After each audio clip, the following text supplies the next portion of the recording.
The Mahatma cannot be manufactured by rubber stamping an ordinary man. His symptoms are described here.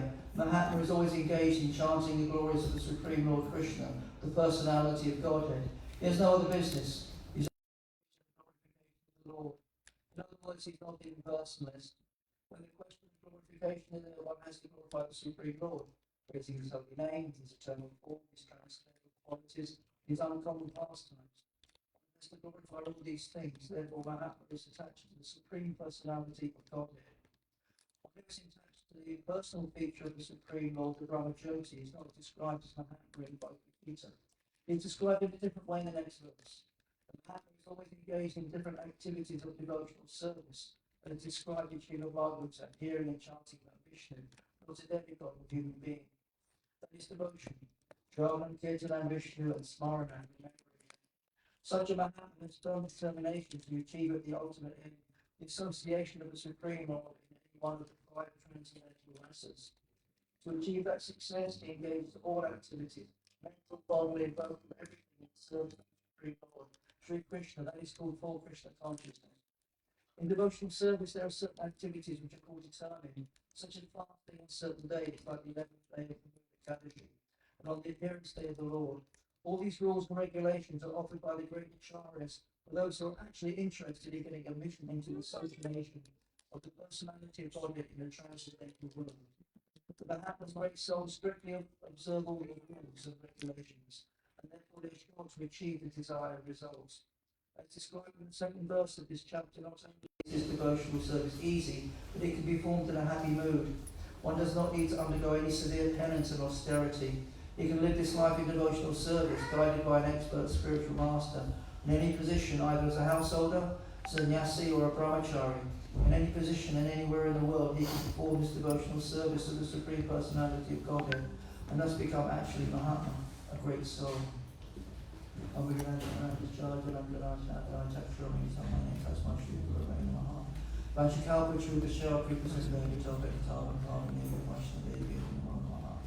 Shri Krishna Chaitanya Prabhu Nityananda Shri Advaita Gadadhara Shri Sari Gaura Bhaktivinoda. Hare Krishna, Krishna Krishna, Hare Hare, Hare Rama, Rama Rama, Hare Hare.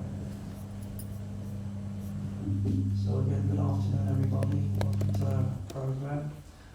As you may notice, or maybe not now, but later on, there's some of the devotees who aren't here today because they're down in Birmingham and taking part in the 24-hour Birmingham Kirtan. So we have to make do with the skeleton crew here.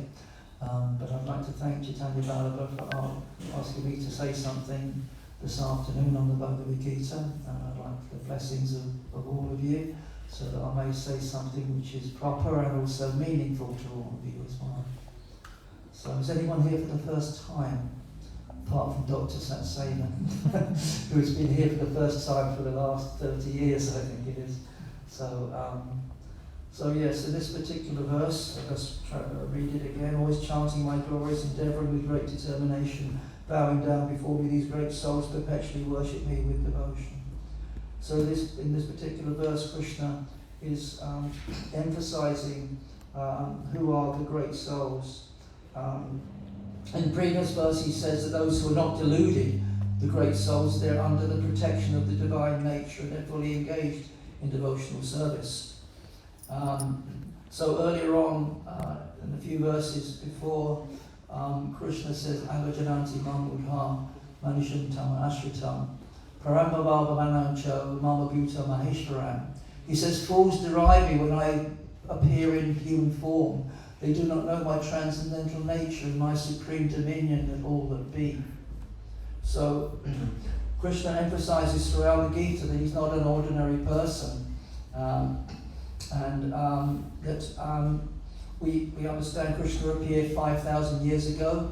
He's recognized as a factual, historical personality, but he's not ordinary. His body is called Satchitananda, eternity, full of eternity, knowledge and bliss. That's a spiritual body. A material body is not like that. The bodies that we have at the moment, the material bodies, they're not eternal. They come into being at some time, they grow, they produce offspring, they dwindle, and eventually they vanish like that. We're also not all-knowing.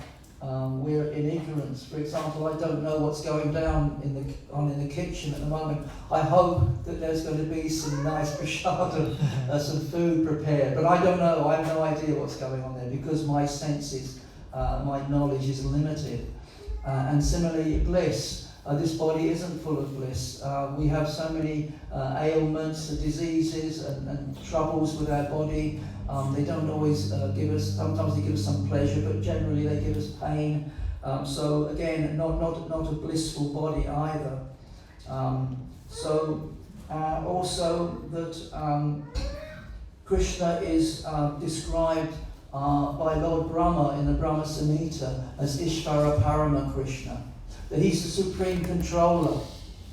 There are many controllers in the world. You know, we have a boss, and that person has a boss above him, and there's a director, and then, you know, so many people, and there's a president of a country.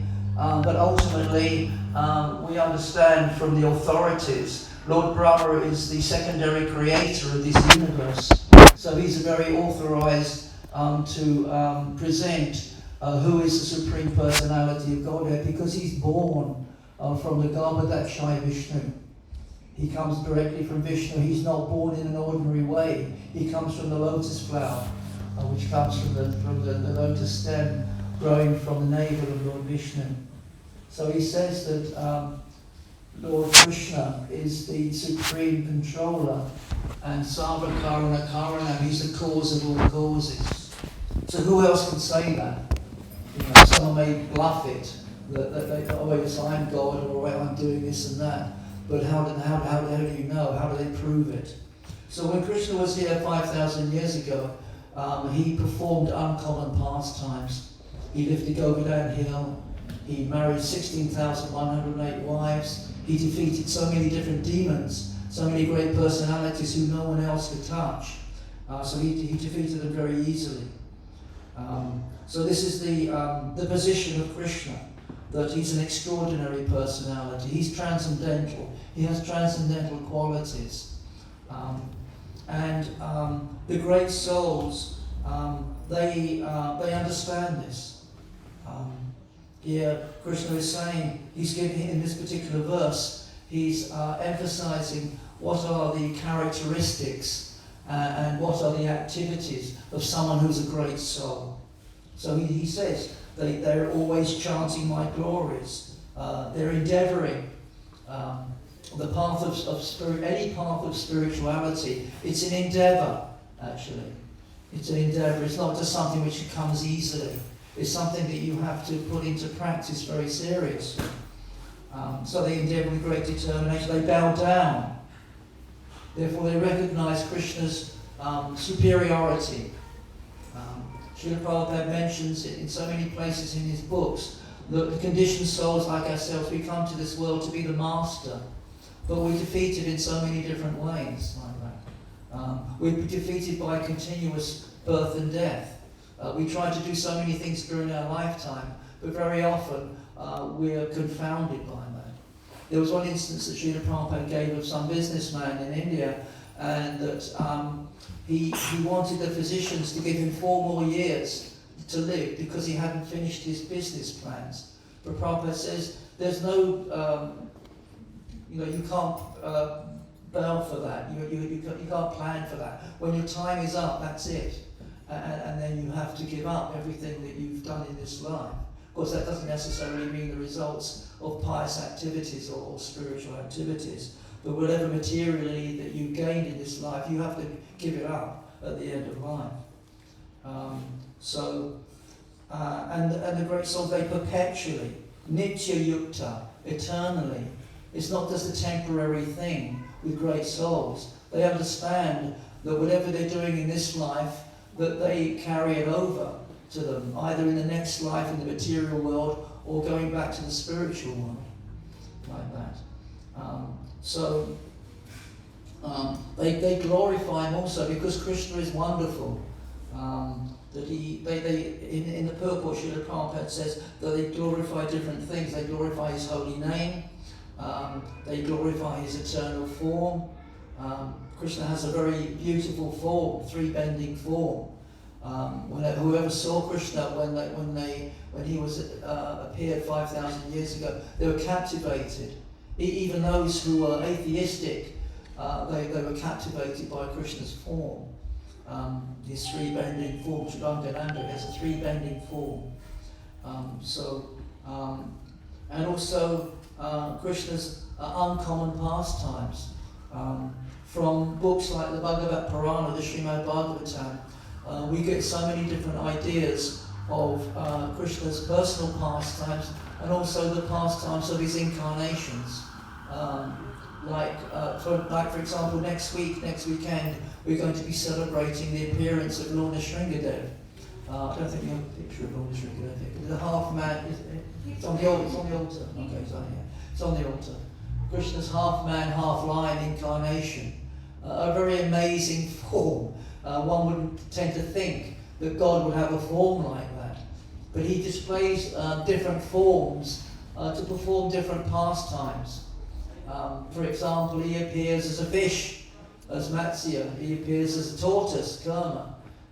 He appears as a great king, like Lord Ramachandra. In the Ramayana you can read about him. So he comes in so many different forms, but all these forms, they're all transcendental. Varaha also, the form of a boar. He comes in the form of a boar. So he has so many wonderful forms, so many wonderful pastimes that he displays in that way. So Srila Prabhupada emphasizes in the purport that the great souls, they emphasize the qualities of the Supreme Personality of Godhead, not of the demigods. The great souls, the great devotees, they respect the demigods, but they only worship the Supreme Personality of Godhead. Because he's the only one who's worthy of worship, because he's the ultimate, he's the absolute truth. And that ultimately we have a personal relationship with him. The demigods, the devas, they have some function in the material world to supply the necessities that we have here, to carry out the orders of Krishna, to maintain and to destroy the universe. But ultimately, they also vanish at the end of when the dissolution of the universe takes place. So they are not eternal personalities, whereas Krishna is. Srila Prabhupada says that the great souls, they do not ultimately glorify the demigods, neither do they glorify the impersonal. Throughout Srila Prabhupada's books, he explains that generally in spirituality there are two types of personalities. There are or philosophers, you could say. They're the impersonalists and the personalists. So Krishna says here that the personalists, they're the great souls. They're the Mahatmas, the ones that glorify him, the ones that want to have a relationship with him, not the impersonalists, the persons who are attached to the impersonal form. In the Srimad Bhagavatam, it explains that there are three features of the Absolute Truth: Brahmati, Paramatmati, Bhagavaniti, Sakyate. There are three features. There's the impersonal feature, there's the localized feature, which is the Lord in the heart, called the Super Soul. This is a form of Vishnu, which is in the area of the heart, and the yogis, they can see that, they can perceive that form by performing dhyana yoga and these type of things, Astanga yoga, meditational yoga. You can perceive the Lord in the heart in that way. And then finally there's Bhagavan, the Bhagavan feature. So the Brahman feature, the Paramatma feature, they're secondary features. They're not the ultimate Supreme Personality of Godhead, whereas the Bhagavan feature is. So the great souls, the great devotees, they're only interested in the Bhagavan feature. Because you can have a relationship, ultimately you can have an eternal relationship with the impersonal, which is like the white light, or the spiritual ray of Krishna. You cannot have a personal relationship with that. The danger of, and sometimes the impersonalists, if they want to recognize Krishna, they either see Krishna as a product of material nature, or they relegate Krishna to below the Brahman feature. Whereas actually the Supreme Personality of Godhead, Krishna, the Bhagavan feature, is the source of all those other features. So Krishna makes this clear in the Bhagavad Gita that his feature, his personal feature, is the one that anybody who is serious in trying to get a relationship with him, who wants to go back to the spiritual world, they have to develop a relationship in that way with him. So this particular verse, it validates the Krishna consciousness movement, because people know we're called the Hare Krishnas because we chant this Hare Krishna mantra, Hare Krishna, Krishna Krishna, Hare Hare, Hare Rama, Rama Rama, Hare Hare. So we're also trying to be great souls. We may not be at this particular night that great, but we're aspiring to be great souls in that we chant the Hare Krishna mantra, we try and glorify Krishna, and that we want to gain the association with Krishna. We want to see great souls. They want to see Krishna. You know, some people challenge us. They say, well, show me God. Show me, where is Krishna? Show me God. That, as if you can just pluck the Supreme out of the air. But it's like saying, can you see the King? Immediately like that. You have to be qualified. You have to write to his secretary. You have to have arrange an audience. You also have to be. You can't just have the key. You have to be recognised as a model citizen in that way. They have to. The secretary has to find out about you, and then only then can you see him. So similarly, in order to see the Supreme Personality of Godhead, you need to develop the qualifications in that way. And in order to do that, you have to recognize that we're actually servants of Krishna. This is the essence of Krishna consciousness, that we understand that we are not masters, but we're servants. And that's our constitutional position. That's our dharma. A lot of people, they use this word dharma. Very often it's used to mean just religion in general. It actually means one's constitutional position. So, for example, you could talk about dharma in general, that the constitutional, the dharma or the essence of sugar is sweetness. If somebody gives you something and they say it's sugar and it's not sweet, then you know that it's not bona fide. And similarly, if someone gives you lemon juice, if it's not sour, that's the nature of lemon juice. If it's sweet, then you think, well, this is not lemon juice. So the constitutional position, or the dharma of the living entity, is that we are servants. So either we, in the material realm, we serve the senses, we serve our family, we serve our country, we serve so many things like that. But we're still serving, or else we can serve Krishna. Which is that's our real constitutional position. Is that's what we're meant to be doing. That's really what our nature is that we're servants of Krishna. We're given the opportunity to come here to the material realm in order to forget that, in order that we can play out being the Supreme and not serve him.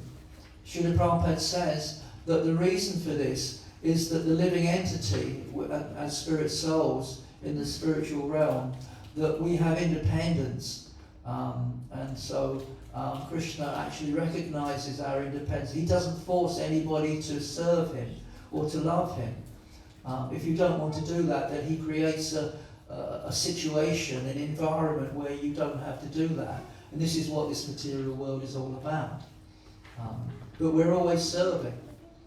If you analyze your life, you can see that, in that way. So the way that we can try and serve the Supreme Personality of Godhead is by adopting the process of Bhakti Yoga. This is called the Yoga of Devotion. We know that everybody knows there's different types of yoga. Hatha Yoga is probably the most popular type of yoga that people carry out. But Bhakti Yoga is always, even in the yoga societies, they always recognize that Bhakti Yoga is the highest type of yoga, actually. And it's, although it's not necessarily the most difficult, because it simply revolves around chanting this Hare Krishna Maha Mantra. There are different activities of devotion. They're called Smaranam, Kirtanam, Vishnu Smaranam, Vandanam, Archanam, Dasyam, Sakyam, Atmanivedanam. And the principal three activities in devotional service are Shravanam, Kirtanam, Vishnu Smaranam, hearing and chanting about Krishna and remembering him. So this is our most important activity, our main activity like that. So this chanting was established really, especially the public chanting, the congregational chanting was established by Lord Chaitanya. Unfortunately, our codes are closed at the moment because we have our deities of the Panchatattva, of whom Lord Chaitanya is the prominent personality. For those who don't know Lord Chaitanya, anybody here doesn't know Lord Chaitanya? Doesn't know or do know? They don't know. Everybody knows. So Lord Chaitanya is described as being Krishna himself. And he comes within this particular age of Kali Yuga to establish the congregational chanting of the holy names. Hare Krishna, Krishna Krishna, Hare Hare, Hare Rama, Rama Rama, Hare Hare. And this method of chanting is considered that it's called the Yuga Dharma. It's the religion for the age. We know that there are other different processes in different ages of reaching perfection. You had, again, meditational yoga, you had yagyas, fire sacrifices, deity worship. In the previous ages, all these different types of processes were particularly suitable for those ages, but in Kali Yuga, they're not. Because this age is actually symptomized by being very materially charged. How many people do we really know who are very serious about spirituality? Probably not very many. We find that there's thousands and thousands of people that do, they go to concerts or they go to football matches, but how many people come here? We get maybe 40, 50 people, something like that. But Vijay Master, we get 100 maybe, something, but it's not so many. Because people, Srila Prabhupada says that at this particular time in what we're living, people generally are spiritually dull. They're completely in the bodily concept of life. And this is the problem, that when we're in the bodily concept of life, we can't understand actually who we really are and who God is. It's described that in this age that the chanting of Hare Krishna is the only method of realization in that way. It's described Harinam, Harinam, Harinam Eva Kalonas Deva Nas Gatiranya Kata. That the chanting of the holy names, the chanting of the holy names is the only the way of deliverance in the Kali Yuga. There is no other way, there is no other way, there is no other way.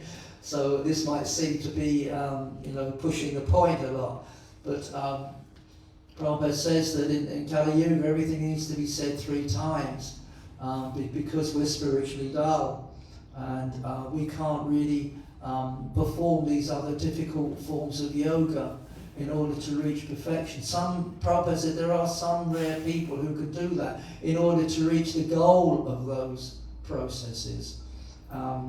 but he emphasizes that by this simple method of chanting Hare Krishna, that we can actually begin to understand who we are, and that we're spirit souls. So Lord Chaitanya, he came to propagate this congregational chanting of the holy name, and it's the purpose of chanting is to purify our consciousness. Lord Chaitanya says, Chaito Darpana Marjanam, that the chanting of the holy name, it clears the mirror of the mind. So it's like when you look in the mirror, but the mirror is dirty, you can't see yourself like that. So in other words, we only see that we're material elements, that's all. We can't understand that we're actually the spirit, that we're actually spirituals. We're a spiritual spark, part and parcel of Krishna. So this chanting of the holy names, it's a process of purification. It's not you get a sudden hit.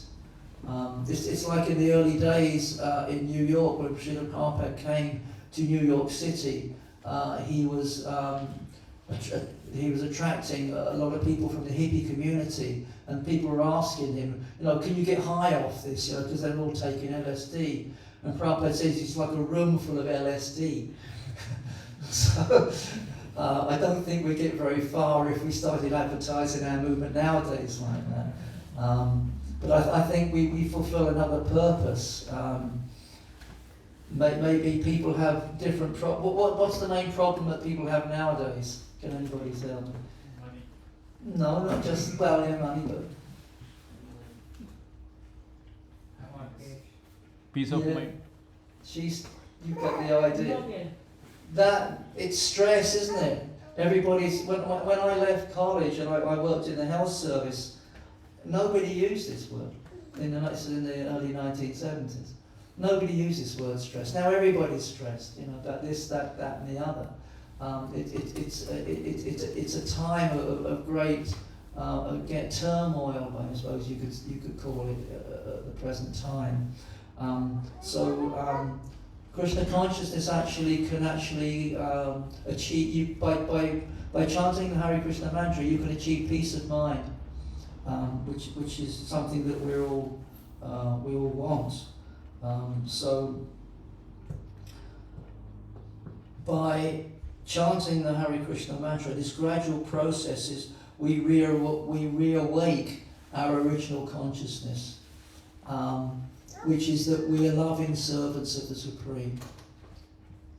We have to try, and by a gradual process, to develop our service attitude and to develop our affection for Krishna. And you can't do this artificially or superficially. If you chant seriously, if you read Srila Prabhupada's books, if you read the Bhagavad Purana, you're great by hearing about Krishna's pastimes. You can gain affection for him. Otherwise it can be difficult chanting the names of somebody and you say you should love that person, but you don't know what they're like. So we are very fortunate that we have these books where you can read about all the different incarnations, all the different pastimes of the incarnations, all the pastimes of Krishna, about himself, about his devotees, how he deals with his devotees, what they feel about him, like that. And that can be an inspiration for us in order to either take up the process or else to maintain and improve our attitude. So we have to, if anybody's serious about taking up this process, then they have to agree to start performing what's called sadhana bhakti, which is devotional service, which is according to rules and regulations. So the thing is that most people nowadays don't like rules and regulations at all. So that's why when people come here initially, we don't emphasize those things. Rather that people can come here, they can chant a little bit, they can take prasadam, they can hear some talks about Krishna. And then gradually, if they think, yes, I'd like to dedicate themselves to this, then they can find out about what the process is the sadhana. What are the rules and regulations? How can I dedicate myself to this in a serious way? And then gradually one gets a rasa. You get a taste for serving. You get a taste for chanting. And so over a period of time it becomes more spontaneous. And this is the mood that the great souls have. They don't have to be told to do this. They like to do it. And Krishna also says in the Bhagavad Gita, Machita Madhkata Prana Bodhyantas Parasparam Kantatas Chamamnicham Ramatichar, what is it? Tushantichar Ramatichar. That's the final verse, yeah. It says that my devotees the thoughts of my devotees dwell in me, and they sincerely dedicated themselves to me, and they derive great bliss and satisfaction by conversing about me, enlivening one another and conversing about me. So ultimately this is where the happiness of an advanced spiritual person lies, like that. Because everybody's looking for happiness. We're not stuck in rules and regulations. That's not what the Krishna consciousness movement is about. The Krishna consciousness movement is about ananda. It's about bliss, ultimately. It's about happiness. But the happiness is within. It's not external. It's not temporary. It's not something you do, oh yes, I got pleasure from that, but the next day you don't get pleasure, or you get pain.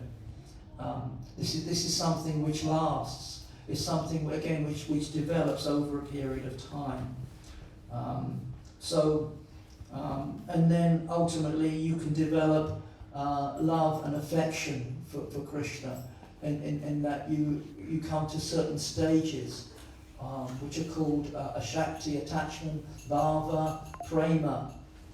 This prema was where Prabhupada says that one falls completely in love with Krishna. Just like a boy would fall completely in love with a girl and vice versa. It's on that level, but it's on the spiritual platform, it's not material. So not only do we chant for our own purification and our own benefit, but we also like to share it with other people. That's why we have these programs here. And also we go out on the street chanting. Yesterday there was 4 of us going out onto Northumberland, not a huge contingent, but because of the dedication of the devotees, people can become affected by hearing the holy name and that way. And it can have effect on people. It has an effect on their lives, a beneficial effect, because that's what needed in society at the moment. There's so many different schemes, or political, social schemes to try to rectify the ills of society. But actually, basically, if people actually took up something like Krishna consciousness, they would find that it would have a more deep-rooted effect. And that it would change people's individuals' lives, their perspective, their perception of what life is about. Not that it's just to run after, you're saying money is a problem. Everybody's worried about money and achieving money and acquiring things and interested in sense pleasure. But if we gradually turned our attention to giving Krishna pleasure, then we become satisfied. That's the beauty of Krishna consciousness. So this chanting, it's something that you can do. You can chant it anywhere. You can chant at home. You can chant on the street. You can chant in the bath. It doesn't make any difference. We have our chanting beads. This is the chanting beads that we have. It's called chanting japa. That's for our own personal benefit. Those of us that are taking the process seriously, we vow to chant 16 rounds of these beads every single day. Again, as a regulation. And we find that over a period of time that it has a great effect on our consciousness. Not that, many of us have become, whether we were saints before we came to Krishna consciousness. We weren't. Personally speaking, I was a very materialistic person, and I was even an atheist before I came in. But by chanting the holy names, we find that it actually it changes your perspective on things, of yourself, about the Supreme Lord, about society, about this creation, and about the whole purpose of life. So I'd like to finish there. Sorry if it's gone on for too long. I'd like to ask if there's any questions, comments, or criticisms that you'd like to make. Thank you very much, everybody.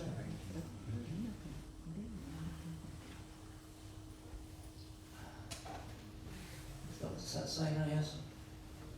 Stress in Sanskrit word is chinta, chinte. Sorry? Stress word in Sanskrit is chinta, chinte. Chinta, stress. Yeah. It's called Sanskrit chinta or chinte.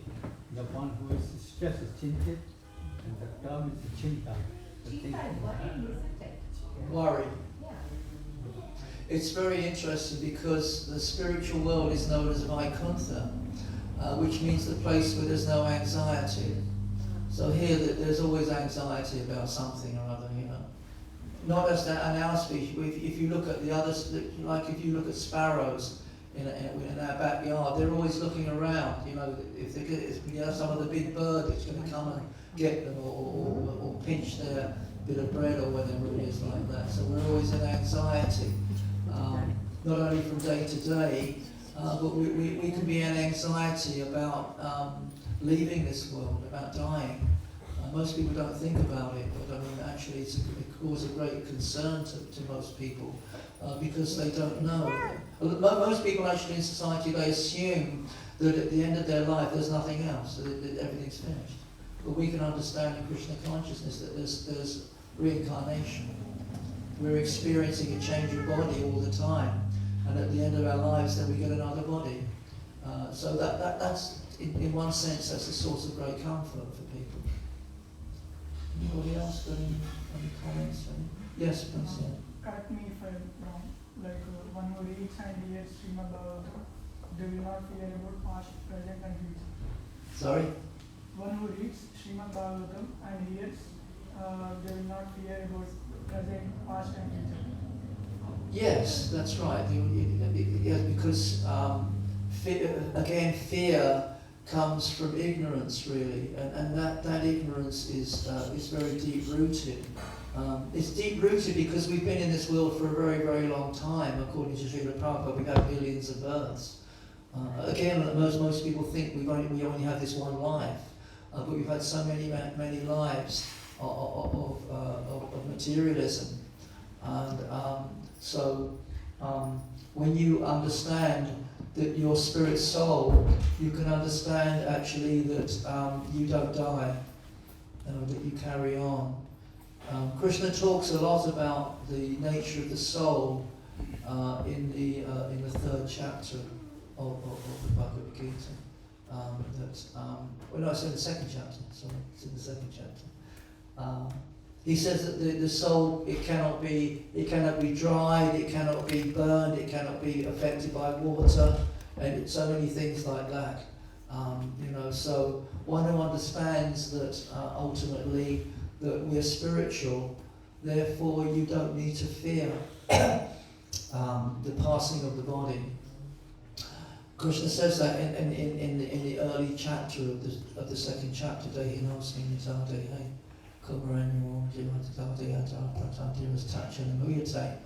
he says that as the conditioned soul in this body changes from boyhood to youth to old age, similarly the soul passes into another body at death. The self-realized soul, Dhira, he's not bewildered by such a change. So someone who is sober, that doesn't mean someone who doesn't drink alcohol. It means someone who's actually very intelligent and someone who's very realized in a spiritual discipline, and that they actually know, they fully understand that the spirit soul For them, the change of body is like a change of dress. Krishna says that again in the 2nd chapter. It's just like changing a dress. You know, we don't suffer anxiety if we have to take one coat off and put another coat on. But for someone who's very advanced spiritually, that's what their experience is. It's not such a big deal. And so there's no fear there. Sorry, anybody else? Kieran? Yeah. Just to ask a bit more about what you were just saying there. Does the realised soul have to worry about the fact that for perhaps all of us, or most of us, I'm not quite sure, I'm sure you'll correct me, dying will be 42,000 times more painful than a scorpion bite? Then what? A scorpion bite. Isn't that the 42,000 times? I've never heard that, but I don't know where that comes from. Yeah, is that correct? It's at least 9 times more painful than the scorpion bite. I don't know. You're saying 9 times, he's saying 42,000 times. Yeah, that's quite a difference there. It's Shravan Shravan Prabhu knows more about it. His experience. I think that's where I heard from him, but I could. Don't you remember it? More painful than Don't you remember it? when somebody's dying. Previous. One scorpion bite is equal to 100 bites of a bee, honeybee, and at the time of death, it's about 15,000 scorpions biting at one place at the same time. 15,000, sorry. So, it's painful. It's 15,000. Yeah. Birth is painful as well. That's the whole point. That so many people don't recognise the deficiencies of material life. You know, birth, death, old age, and disease. You know, that those things are always present in material existence. It doesn't matter. I mean, because from the Bhagavad Gita and Srimad Bhagavatam, we also understand that there's heavenly planets. You know, and that life is very wonderful there. You know, I mean, there's so much material enjoyment, but you can't stay there forever. You have to come back, and it's the same anywhere here. The pleasure only lasts a certain period of time, and then you know you're going to get something else. It just doesn't last. So somebody who's intelligent, they will see that. Krishna says in the Bhagavad Gita that someone who's intelligent, he doesn't identify with the sources of misery. That's why the regulative principles like no gambling, no intoxication, no illicit sex, and no meat eating. Prabhupada says that they're the regulative principles of freedom. If you tell people that that's what you refrain from, someone who doesn't know anything about Krishna consciousness, they thought, well, how do you live? You don't do those things. What do you do? If you don't do those things, what do you do? But we again, after practicing Krishna consciousness for some period of time, you gain the intelligence to see that these things are actually unfavourable for not only spiritual progress but for your own happiness. Actually, even materially, to refrain from those things can give you happiness. So they're liberating like that, So so they say not only death is obviously painful. I mean, at the time of death, whether it's whether you get 10,000 mosquito bites or 15, it's not going to make a difference in one sense. But again, if you're tuned in to the Supreme, if you're tuned in to the Hare Krishna Maha Mantra or glorifying Krishna, it's a whole different experience. It's something where you know that you're going to go on. It'll be pleasant. Yeah. Any other points before we go on? Okay, thank you very much, everybody. We're going to go on to the next part of the program now, which is the arti. So I'd like to thank everybody for listening. Srila Prabhupada ki Jai.